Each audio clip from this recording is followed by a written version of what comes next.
ஒரு ஒரு இண்டஸ்ட்ரியில் இவ்வளோ நாள் எவ்வளோ வருஷம் இருக்கும்? ஆக்சுவலாக வந்து கேபி சாரோட ஆரம்பிச்சு ஒரு நான் 96 ஜாயின் பண்ணேன் சார். ஆச்சு சார், ஆல்மோஸ்ட் 30 வருஷம். 30 வருஷம் ஆக போகுது அடுத்த வருஷம். 92 வந்தேன். 96 சுந்தர் கே விஜயன் சார்ட்ட ஜாயின் பண்ணேன். 98 கேபி சார்ட்ட ஜாயின் பண்ணேன். 99 டைரக்டர் ஆகிட்டேன். இப்போது நான் கேபி சாரோட பயங்கர ஃபேன்.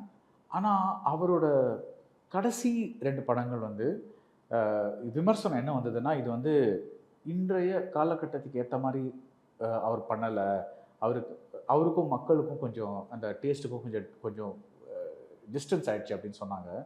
இது வந்து அவங்கவுங்க கருத்து தான். பட் நீங்கள் வந்து டு யூ திங்க் தட் ஒரு டைரக்டருக்கு வந்து ஆஸ் அ டைரக்டர், பிகாஸ் நீங்களே ஒரு டைரக்டர், மக்களோட டேஸ்ட் அன்னைக்கு என்ன டேஸ்ட்டுங்கிறது அது இல்லை சார். அது தேவையில்லை சார். அது இல்லை சார். இல்லைன்னா தேவையில்லை. அது தேவையில்லை சார்.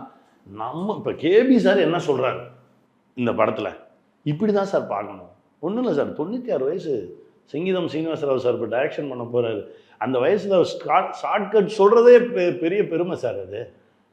அது வந்து அது கொண்டாடப்பட வேண்டிய ப்ராடக்ட் சார். அதில் போயிட்டு உட்காந்துக்கிட்டு ஒரு சில படங்களுக்கு வந்து கருத்தே சொல்லக்கூடாது சார். அதை பகுப்பாய்வு பண்ணுவதே தவறு. அது i5 ஹவுசிங் அண்ட் ப்ராப்பர்ட்டிஸ். தேடுறதை விடுங்க, தேர்வு செய்யலாம் வாங்க. கால் 9962 557 557.